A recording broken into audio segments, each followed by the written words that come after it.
ದಕ್ಷಿಣ ಕನ್ನಡ ಜಿಲ್ಲೆಯಲ್ಲಿ ಮಂಗಳೂರು ಲೋಕಸಭಾ ಕ್ಷೇತ್ರ ಬಹುಶಃ ಮೊದಲು ಇದು ಈ ಜಿಲ್ಲೆಯಿಂದ ಬೇರೆ ಬೇರೆ ಕ್ಷೇತ್ರ ವ್ಯಾಪ್ತಿಗೆ ಸೇರಿದಂಥ ಕ್ಷೇತ್ರಗಳಿತ್ತು.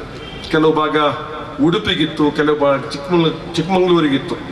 ಆದರೆ ಕಳೆದ 2 ಅವಧಿಯಿಂದ ಈ ಒಂದು ದಕ್ಷಿಣ ಕನ್ನಡ ಜಿಲ್ಲೆ ಪೂರ್ತಿಯಾಗಿ ಒಂದು ಕ್ಷೇತ್ರವಾಗಿ ಮಾರ್ಪಟ್ಟಿದೆ. ಈ ಒಂದು ಜಿಲ್ಲೆ ಒಂದು ವಿದ್ಯಾವಂತರ ಬುದ್ಧಿವಂತರ ಜಿಲ್ಲೆ. ನಮ್ಮ ಆಯ್ಕೆ ಅದು ಸೂಕ್ತ ರೀತಿಯ ಆಯ್ಕೆ ಆಗಬೇಕಾಗಿದೆ ಅಂತಕ್ಕಂಥದ್ದು ತಾವೆಲ್ಲ ತಿಳ್ಕೊಳ್ಬೇಕಾದಂಥ ವಿಚಾರ. ಈ ಲೋಕಸಭಾ ಕ್ಷೇತ್ರದಿಂದ ಸಾಕಷ್ಟು ಮಂದಿ ಕಾಂಗ್ರೆಸ್ಸಿನ ಲೋಕಸಭಾ ಸದಸ್ಯರು ಆಯ್ಕೆಯಾಗಿದ್ದಾರೆ. ಬೆನಗಲ್ ಶಿವರಾಯರು, ಶ್ರೀನಿವಾಸ್ ಮಲ್ಯರು, ಕೆ ಶೆಟ್ಟರು, ಶಂಕರಹಳ್ವರು, ಪೂನಚ್ಚರು, ಜನಾರ್ದನ್ ಪೂಜಾರಿ ಅಂತ ಅನೇಕ ಮಂದಿ ನಾಯಕರು ಈ ಲೋಕಸಭಾ ಕ್ಷೇತ್ರದಿಂದ ಆಯ್ಕೆಯಾಗಿದ್ದಾರೆ. ಈ ಜಿಲ್ಲೆಯಲ್ಲಿ ಸಾಕಷ್ಟು ಅಭಿವೃದ್ಧಿ ಕೆಲಸಗಳಾಗಿದೆ. ವಿಮಾನ ನಿಲ್ದಾಣ ಆಗಿದೆ, ಹಾರ್ಬರ್ ಆಗಿದೆ, NETK ಇಂಜಿನಿಯರಿಂಗ್ ಕಾಲೇಜ್ ಆಗಿದೆ, MRPL ಬಂದಿದೆ, ONGC ಬಂದಿದೆ, ಹಾಗೇನೆ ಪಾಸ್ಪೋರ್ಟ್ ರೀಜನಲ್ ಕಚೇರಿ ಬಂದಿದೆ, ರೈಲ್ವೆ ಲೈನ್ಗಳು ಬಂದಿದೆ, ಅನೇಕ ರಾಷ್ಟ್ರೀಯ ಹೆದ್ದಾರಿಗಳು ನಿರ್ಮಾಣ ಆಗಿದೆ. ಅನೇಕ ರೀತಿಯಿಂದ ಈ ಜಿಲ್ಲೆಯ ಅಭಿವೃದ್ಧಿಗೆ ಈ ಎಲ್ಲ ಹಿರಿಯ ಮುಖಂಡರುಗಳು ಕೆಲಸ ಮಾಡಿದ್ದಾರೆ ಅಂತ ಹೇಳ್ತಕ್ಕಂಥದ್ದನ್ನು ನಾವು ತಿಳ್ಕೊಳ್ಬೇಕಾಗಿದೆ. ಆದರೆ ಈ ಜಿಲ್ಲೆಗೆ ಬಿಜೆಪಿಯ ಲೋಕಸಭಾ ಸದಸ್ಯರ ಆಯ್ಕೆಯಾಗಿ ಈ ಜಿಲ್ಲೆಗೆ ಏನು ಕೊಡುಗೆಯನ್ನು ಕೊಟ್ಟಿದ್ದಾರೆ ಅಂತ ನೀವು ಯೋಚನೆ ಮಾಡಬೇಕು. ಒಂದೇ ಒಂದು ಕೊಡುಗೆಯನ್ನ ಈ ಜಿಲ್ಲೆ ಕೊಟ್ಟಿಲ್ಲ. NMPTಯ ಹತ್ತಿರ ಮಸ್ಗಾನ್ ಡಾಕ್ ಅಂತ ಇತ್ತು. 1,000 ಜನ ನೌಕರರು ಆ ಮಸ್ಗಾನ್ ಡಾಕ್ನಲ್ಲಿ ಇದ್ರು. ಹಿಂದೆ ಬಿಜೆಪಿ ಸರ್ಕಾರ ಬಂದಾಗ ಆ ಮಸ್ಗಾನ್ ಡಾಕ್ ಅನ್ನ ಮುಂಬೈಗೆ ಸ್ಥಳಾಂತರ ಮಾಡ್ತಾ ಕೆಲಸವನ್ನು ಮಾಡಿದರೆ ಹೊರತು ಯಾವುದೇ ರೀತಿಯ ಅಭಿವೃದ್ಧಿಯನ್ನು ಈ ಜಿಲ್ಲೆಗೆ ತಂದಿಲ್ಲ. ಇವತ್ತು ನಮ್ಮ ತೋಟಗಾರಿಕಾ ಸಂಶೋಧನಾ ಸಂಸ್ಥೆ ಕಡಬದಲ್ಲಿದೆ. ಅದನ್ನ ಹೈದರಾಬಾದ್ಗೆ ಸ್ಥಳಾಂತರ ಮಾಡತಕ್ಕಂತ ಹುನ್ನಾರಗಳು ನಡೀತಾ ಇದೆ. ಇವತ್ತು ವಿಜಯ ಬ್ಯಾಂಕ್ ನಮ್ಮ ಜಿಲ್ಲೆಯ ಸ್ವಾಭಿಮಾನದ ಬ್ಯಾಂಕ್. ಒಂದು ಸಮುದಾಯ ಈ ಬ್ಯಾಂಕ್ ಅನ್ನು ನಿರ್ಮಾಣ ಮಾಡತಕ್ಕಂತ ಕೆಲಸವನ್ನು ಮಾಡಿತು. ನಮ್ಮೆಲ್ಲರ ಹಿರಿಯರಾದಂತ ಅತ್ತವರ ಬಾಲಕೃಷ್ಣ ಶೆಟ್ಟರು, AB ಶೆಟ್ಟರು ಈ ವಿಜಯ ಬ್ಯಾಂಕ್ ಅನ್ನು ಸ್ಥಾಪನೆ ಮಾಡಿದರು.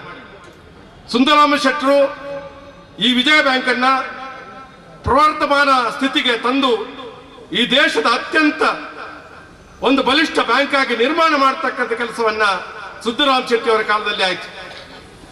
ಈ ಭಾಗದ ಸಾಕಷ್ಟು ಮಂದಿಗೆ ಉದ್ಯೋಗ ಕೊಡ್ತಕ್ಕಂಥ ಕೆಲಸ ಆ ವಿಜಯ ಬ್ಯಾಂಕಿನ ಮೂಲಕ ಆಯ್ತು. ವಿಜಯ ಬ್ಯಾಂಕ್ ಅನ್ನು ಉಳಿಸಲಿಕ್ಕೆ ಅಲ್ಲಿಯ ನೌಕರರು ಸಂಬಳ ಇಲ್ಲದೆ ದುಡಿದಿರ್ತಕ್ಕಂಥ ಒಂದು ಚರಿತ್ರೆ ನಮ್ಮ ಕಣ್ಣ ಮುಂದೆ ಇದೆ.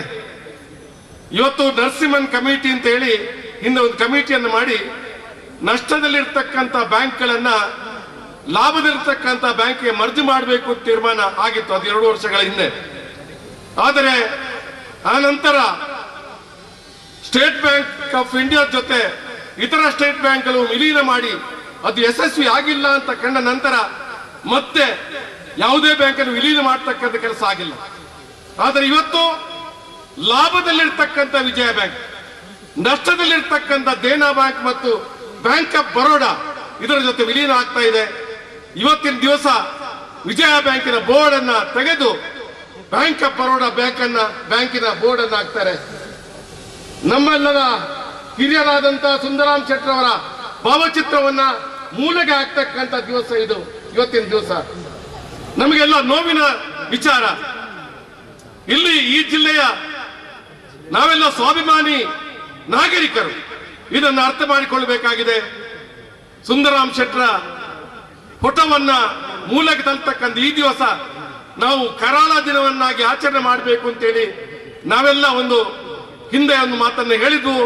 ಇವತ್ತು ಬೆಳಿಗ್ಗೆ ನಾನಾಗ್ಲಿ, ಮಿಥುನ್ ರೈ ಆಗ್ಲಿ, ಜಿಲ್ಲೆಯ ಸಾಕಷ್ಟು ಮಂದಿ ಮುಖಂಡರುಗಳು ಮಂಗಳೂರಿನ ವಿಜಯ ಬ್ಯಾಂಕಿನ ಎದುರುಗಡೆ ನಾವು ಕರಾಳ ದಿನ ಆಚರಣೆಯನ್ನು ಇವತ್ತು ಈ ದಿವಸ ಮಾಡಿದ್ದೇವೆ. ವಿಜಯ ಬ್ಯಾಂಕ್ ಅನ್ನ ಈ ಒಂದು ಭೂಪಟದಿಂದ ತೆಗೆಯತಕ್ಕಂಥ ಕೆಲಸವನ್ನ ಈ ದೇಶದ ಸರ್ಕಾರ ಮಾಡಿದೆ, ಬಿಜೆಪಿ ಸರ್ಕಾರ ಮಾಡಿದೆ. ಈ ಭಾಗದ ಲೋಕಸಭಾ ಸದಸ್ಯರು ಅದರ ಬಗ್ಗೆ ಚಕಾರವನ್ನು ಎತ್ತಲಿಲ್ಲ.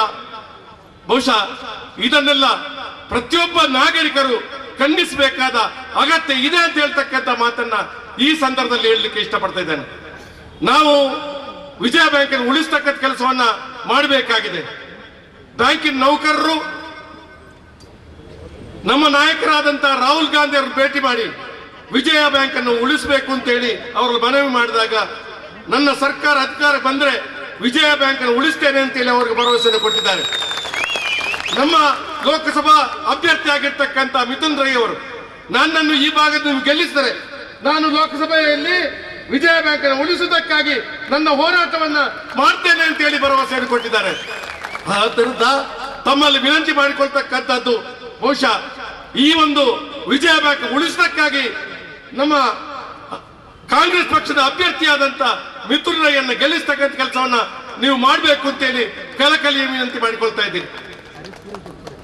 ಇವಾಗಲೇ ಅನೇಕ ವಿಚಾರಗಳು ಮಾತಾಡಿದ್ದಾರೆ. ಬಹುಶಃ ಬಿಜೆಪಿ ಸರ್ಕಾರ 5 ವರ್ಷ ಹಿಂದೆ ಬಂದಾಗ ಅನೇಕ ಭರವಸೆಗಳನ್ನ ನಮ್ಮ ಮುಂದೆ ಕೊಟ್ಟಿದ್ದಾರೆ. ಆದರೆ ಯಾವುದೇ ಭರವಸೆಯನ್ನು ನಾವು ಈಡೇರಿಸಲಿಲ್ಲ. ಹೊರದೇಶದ ಕಪ್ಪನ್ನು ತರ್ತಕ್ಕಂಥದ್ದು ಆಗ್ಲಿಲ್ಲ. ನಮ್ಮ ದೇಶದ ಕಪ್ಪನವನ್ನು ತರ್ತೇವೆ ಅಂತ ಹೇಳಿ ನೋಟು ಬಂದ್ ಮಾಡಿ 150 ಜನ ಸಾಯಲಿಕ್ಕೆ ಕಾರಣರಾದ್ರು.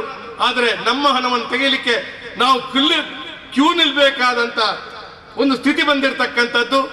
ಬಹುಶಃ ಬೇರೆ ದೇಶದಲ್ಲಿ ಕ್ಯೂ ನಿಂತುಕೊಂಡು 150 ಸಾಯ್ತಿದ್ರೆ 20 ಗಂಟೆಯಲ್ಲಿ ಆ ಸರ್ಕಾರ ಉಳಿಲಿಕ್ಕೆ ಸಾಧ್ಯ ಇಲ್ಲ ಇತ್ತು ಅಂತ ಹೇಳ್ತಕ್ಕಂಥ ಮಾತನ್ನ ಈ ಸಂದರ್ಭದಲ್ಲಿ ನಾನು ಹೇಳಲಿಕ್ಕೆ ಇಷ್ಟಪಡ್ತಾ ಇದ್ದೇನೆ. ಇವತ್ತು ಯಾವುದೇ ಭರವಸೆಯನ್ನ ಈಡೇರಿಸಿಲ್ಲ. ಲೋಕಪಾಲ್ ಮಾಡ್ತೇನೆ ಅಂತ ಹೇಳಿ ಹೋರಾಟ ಮಾಡಿರ್ತಕ್ಕಂಥವರು ಬಿಜೆಪಿ ಅವರು ಸೇರಿಕೊಂಡ್ರು. ಆದರೆ ಅವರು ಅಧಿಕಾರ ಬಂದೆ ಮೊನ್ನೆ ಸುಪ್ರೀಂ ಕೋರ್ಟ್ ಆದೇಶ ಕೊಟ್ಟ ನಂತರ ಇವತ್ತು ಲೋಕಪಾಲನ್ನ ತರಲಿಕ್ಕೆ ಅವರು ಮನಸ್ಸು ಮಾಡಿದ್ದಾರೆ.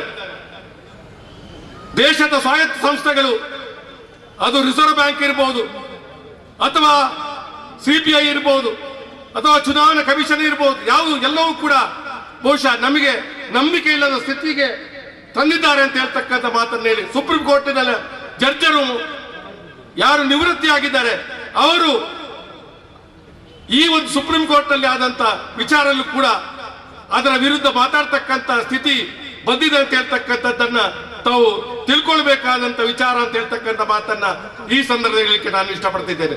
ಸ್ವಾಯತ್ತ ಸಂಸ್ಥೆಗಳನ್ನ ಇಡಿಯನ್ನಾಗಲಿ ಐಟಿಯನ್ನಾಗಲಿ ಅವರ ದುರ್ಬಳಕೆಗೆ ಅದನ್ನ ಉಪಯೋಗಿಸ್ತಕ್ಕಂಥ ಕೆಲಸವನ್ನ ಅವರು ಮಾಡಿರ್ತಕ್ಕಂಥದ್ದು ತಾವೆಲ್ಲ ತಿಳ್ಕೊಂಡಿದ್ದೀನಿ ಅಂತ ನಾನಂತೂ ಭಾವಿಸಿದ್ದೇನೆ.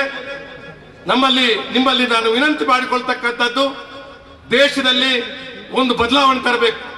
ಮೋತಿಲಾಲ್ ನೆಹರೂರವರ ಸುಪುತ್ರ ಜವಾಹರ್ಲಾಲ್ ನೆಹರೂರವರು ಈ ದೇಶಕ್ಕೆ ಸ್ವಾತಂತ್ರ್ಯ ಬೇಕು ಅಂತ ಜೈಲಿಗೆ ಹೋಗಿ ಪ್ರಧಾನಮಂತ್ರಿ ಆಗ್ತೇನೆ ಅಂತ ಹೇಳಿ ಅವರು ಜೈಲಿಗೆ ಹೋದವರಲ್ಲ. ಅವರು ದೇಶಕ್ಕೆ ಸ್ವಾತಂತ್ರ್ಯ ತರಬೇಕು ಅಂತ ಹೇಳಿ ಜೈಲಿಗೆ ಹೋದವರು. ಆದ್ರೆ ಅವರ ಕಾಲ ಸಮಯ ಪ್ರಧಾನಮಂತ್ರಿಯನ್ನಾಗಿ ಮಾಡಿಸಿ ಅವರ ನಂತರ ಬಹುಶಃ ಇವತ್ತು ಈ ದೇಶದಲ್ಲಿ ಅನೇಕ ಮಂದಿ ಪ್ರಧಾನಮಂತ್ರಿಗಳಾದರು. ಲಾಲ್ ಬಹದ್ದೂರ್ ಶಾಸ್ತ್ರಿ ಅವರು ಪ್ರಧಾನಮಂತ್ರಿಯಾಗಿ ದೇಶದ ಕೆಲಸವನ್ನು ಮಾಡಿದ್ದಾರೆ. ಶ್ರೀಮತಿ ಇಂದಿರಾ ಗಾಂಧಿ ಅವರು ಈ ದೇಶದ ಪ್ರಧಾನಮಂತ್ರಿಯಾಗಿ ಶೋಷಿತರ, ಸಾಮಾಜಿಕ ನ್ಯಾಯದ ವಂಚಿತರ, ದುರ್ಬಲ ವರ್ಗ ಜನರ ಪರವಾಗಿ ಸಾಕಷ್ಟು ಕಾರ್ಯಕ್ರಮ 20 ಅಂಶ ಕಾರ್ಯಕ್ರಮಗಳು ಕೊಟ್ಟು ಬಡವರಿಗೆ ಅನುಕೂಲ ಆಗ್ತಕ್ಕಂಥ ಸಾಕಷ್ಟು ಕೆಲಸವನ್ನು ಮಾಡಿದ್ದಾರೆ. ಆ ನಂತರ ರಾಜೀವ್ ಗಾಂಧಿ ಅವರು 21ನೇ ಶತಮಾನಕ್ಕೆ ಭಾರತವನ್ನ ಒಂದು ಅತ್ಯುತ್ತಮ ಒಂದು ಬಲಿಷ್ಠ ರಾಷ್ಟ್ರವನ್ನು ಕಟ್ಟತಕ್ಕಂಥ ಕೆಲಸವನ್ನು ಮಾಡಬೇಕು ಅಂತ ಹೇಳಿ ತೀರ್ಮಾನಿಸಿ ಉತ್ತಮ ಕೆಲಸವನ್ನ ಮಾಡಿದ್ದಾರೆ. ಪಂಚಾಯತ್ ರಾಜ್ ತಿದ್ದುಪಡಿಯಲ್ಲಿ ಬಹುಶಃ ಇವತ್ತು ಮೀಸಲಾತಿಯನ್ನ ತರ್ತಕ್ಕಂಥ ಕೆಲಸವನ್ನ ಮಾಡಲಿಕ್ಕೆ ಕಾರಣೀಭೂತರಾದವರು, ಅದಕ್ಕೆ ಒಂದು ಪ್ರೇರಣೆ ಇಟ್ಟವರು ರಾಜೀವ್ ಗಾಂಧಿ ಅವರು ಅಂತ ಹೇಳ್ತಕ್ಕಂಥ ಮಾತನ್ನು ಹೇಳಬೇಕಾಗಿದೆ. ಬಹುಶಃ ಅವರ ಕುಡಿ, ಅದರ ರಕ್ತ ಇವತ್ತು ರಾಹುಲ್ ಗಾಂಧಿ ಅವರು. ಮೋತಿಲಾಲ್ ಅವರ ಮಗ ಜವಾಹರ್ಲಾಲ್ ನೆಹರು, ಜವಾಹರ್ಲಾಲ್ ನೆಹರು ಮಗಳು ಇಂದಿರಾ ಗಾಂಧಿಯ ಮಗ ರಾಜೀವ್ ಗಾಂಧಿ, ಅದೇ ರಕ್ತದ ಒಂದು ಕುಡಿ ರಾಹುಲ್ ಗಾಂಧಿ ಅವರು ಈ ದೇಶದ ಪ್ರಧಾನಮಂತ್ರಿ ಆಗ್ಬೇಕು ಅಂತ ಹೇಳಿ ನಮ್ಮೆಲ್ಲರ ಕನಸು. ಆ ರಕ್ತ ಈ ದೇಶದ ಭವಿಷ್ಯತ್ತನ್ನ ನಿರೂಪಿಸ್ತಕ್ಕಂಥ ಒಂದು ಕೆಲಸವನ್ನ ಮಾಡುವಂತ ಆ ರಕ್ತದಿಂದ ಬಂದಿರತಕ್ಕಂಥವ್ರು ಅಂತ ಹೇಳ್ತಕ್ಕಂಥ ಮಾತನ್ನ ನಾನು ಹೇಳಲಿಕ್ಕೆ ಇಷ್ಟಪಡ್ತಾ ಇದ್ದೇನೆ. ಇವತ್ತು ರಾಹುಲ್ ಗಾಂಧಿ ಅವರು ದೇಶ ಜನಕ್ಕೆ ಕರೆಯನ್ನು ಕೊಟ್ಟಿದ್ದಾರೆ. ಏನು ಪ್ರಧಾನಮಂತ್ರಿ ಅವರು ಕಾವಲ್ಗಾರ ಅಂತ ಹೇಳ್ತಾರೆ, ಚೌಕಿದಾರ್ ಅಂತ ಹೇಳ್ತಾರೆ. ಈ ಚೌಕಿದಾರ್ ಚೋರ್ ಹೇ ಅಂತ ಹೇಳಿ ಜನರ ಮುಂದೆ ಅವ್ರು ಹೇಳ್ತಾರೆ. ಅನೇಕ ರೀತಿಯ ಭ್ರಷ್ಟಾಚಾರ ಮಾಡಿರ್ತಕ್ಕಂಥ ಕೆಲವಾರು ವಿಚಾರಗಳನ್ನು ತಾವೆಲ್ಲ ತಿಳ್ಕೊಂಡಿದ್ದೀರಿ. ಇವತ್ತು ನಿಮ್ಮಲ್ಲಿ ನಾನು ಕೇಳ್ತಾ ಇದ್ದೇನೆ, ಕಾವಲ್ಗಾರ ಯಾರಿಗೆ ಬೇಕು? ಇಲ್ಲಿ ಇಷ್ಟು ಜನ ಸೇರಿದ್ದಾರಲ್ಲ, ನಿಮಗೆ ಕಾವಲ್ಗಾರರ ಅಗತ್ಯ ಇದೆ. ಬಡವರಿಗೆ ಚೌಕಿದಾರನ ಅಗತ್ಯ ಇಲ್ಲ, ರೈತನಿಗೆ ಚೌಕಿದಾರನ ಅಗತ್ಯ ಇಲ್ಲ, ಕೂಲಿ ಕಾರ್ಮಿಕನಿಗೆ ಚೌಕಿದಾರನ ಅಗತ್ಯ ಇಲ್ಲ.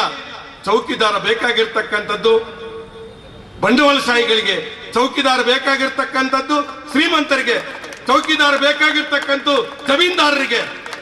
ಆದ್ರೆ ನೀವು ತಿಳ್ಕೊಳ್ಬೇಕು, ಮೋದಿ ಅವರು ಚೌಕಿದಾರ್ ಹೇಳ್ತಾರೆ.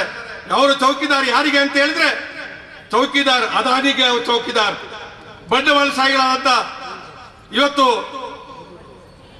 ಮೋದಿಯವರಿಗೆ ಅವರು ಚೌಕಿದಾರ್, ಅವರು ಅಂಬಾನಿಯವರಿಗೆ ಚೌಕಿದಾರ್, ಈ ದೇಶದ ಉದ್ದಿಮೆದಾರರಿಗೆ ಚೌಕಿದಾರ್. ರೈತರ ಸಾಲ ಮನ್ನಾ ಮಾಡಬೇಕು ಅಂತ ಹೇಳಿದಾಗ ಅವರು ರೈತರ ಸಾಲವನ್ನ ಮನ್ನಾ ಮಾಡುವುದಿಲ್ಲ, ಉದ್ದಿಮೆದಾರರ ಸಾಲವನ್ನ, ಲಕ್ಷಾಂತರ ಕೋಟಿ ಸಾಲವನ್ನ ಮನ್ನಾ ಮಾಡಿರ್ತಕ್ಕಂಥ ಕೆಲಸವನ್ನ ಮೋದಿಯವರ ಸರ್ಕಾರ ಮಾಡ್ತಾ ಇದೆ ಅಂತ ಹೇಳ್ತಕ್ಕಂಥದ್ದನ್ನ ತಾವು ತಿಳ್ಕೊಳ್ಬೇಕು. ಇವರು ಬಡವರ ಚೌಕಿದಾರ ಅಲ್ಲ, ಇವರು ಶ್ರೀಮಂತರ ಚೌಕಿದಾರ್, ಇವರು ಬಂಡವಾಳಶಾಹಿಗಳ ಚೌಕಿದಾರ್. ನಮಗೆ ಇವರ ಬಡವರಿಗೆ ಈ ಚೌಕಿದಾರರ ಅಗತ್ಯ ಇಲ್ಲ ಅನ್ನುವಂಥದ್ದನ್ನು ನಾವು ತಿಳ್ಕೊಳ್ಬೇಕಾಗಿದೆ. ಈ ಸಂದರ್ಭದಲ್ಲಿ ನಾನು ಮತ್ತೊಮ್ಮೆ ಈ ಪುತ್ತೂರಿನ ಜನತೆಯಲ್ಲಿ ನಾನು ವಿನಂತಿ ಮಾಡಿಕೊಳ್ತಾ ಇದ್ದೇನೆ. ನಾನು ಕೂಡ ಈ ಪುತ್ತೂರು ತಾಲೂಕಿನವನು. ಬೆಳ್ಳಿಪಾಡಿ ಅಂತ ಹೇಳಿದ್ರೆ ಪುತ್ತೂರು ತಾಲೂಕಿನಲ್ಲಿರ್ತಕ್ಕಂಥ ಒಂದು ಗ್ರಾಮ. ನಾನು ಬೆಳ್ಳಿಪಾಡಿ ಮಣತಿಯಿಂದ ಬಂದಿರತಕ್ಕಂಥವರು. ನನ್ನ ತಾಲೂಕಿನ ಜನತೆಯಲ್ಲಿ ನಾನು ವಿನಂತಿ ಮಾಡಿಕೊಳ್ತಕ್ಕಂಥದ್ದು, ನಿಮ್ಮ ಮತವನ್ನ ಬಹುಶಃ ಈ ಸಾರಿ ಬದಲಾವಣೆ ಮಾಡಬೇಕಾದ ಅಗತ್ಯ ಇದೆ. ಲೋಕಸಭಾ ಸದಸ್ಯರಾಗಿ ನಳಿನ್ ಕುಮಾರ್ ಕಟೀಲ್ ಅವರು ಯಾವುದೇ ಕೆಲಸವನ್ನ ಮಾಡಲಿಲ್ಲ. ನಾವು 4 ದಿವಸ ಪಾದಯಾತ್ರೆಯನ್ನು ಮಾಡಿದ್ದೇವೆ. ಬೆಂಗಳೂರು ಮಂಗಳೂರು ರಸ್ತೆ ಬಹುಶಃ LNT ಅವರು ವಾಪಸ್ ಹೋದಾಗ ನಾವು ಅದಕ್ಕೆ ಪಾದಯಾತ್ರೆಯನ್ನು ಮಾಡಿದ್ದೇವೆ. ನಾವು ಅನೇಕ ವಿಚಾರಗಳ ಬಗ್ಗೆ ನಮ್ಮ ಹೋರಾಟವನ್ನು ಮಾಡಿದ್ದೇವೆ. ಬಹುಶಃ ಅದಕ್ಕೆ ಪೂರಕವಾಗಿ ನೀವೆಲ್ಲರೂ ಕೂಡ ಇವತ್ತು ಈ ಒಂದು ಚುನಾವಣೆಯಲ್ಲಿ ಒಂದು ಬದಲಾವಣೆ ತರಬೇಕು. 10 ವರ್ಷ ಲೋಕಸಭಾ ಸದಸ್ಯರಾಗಿರ್ತಕ್ಕಂಥ ನಳಿನ್ ಕುಮಾರ್ ಕಟೀಲ್ ಅವರು ಯಾವುದೇ ಕೆಲಸವನ್ನು ಮಾಡಿಲ್ಲ.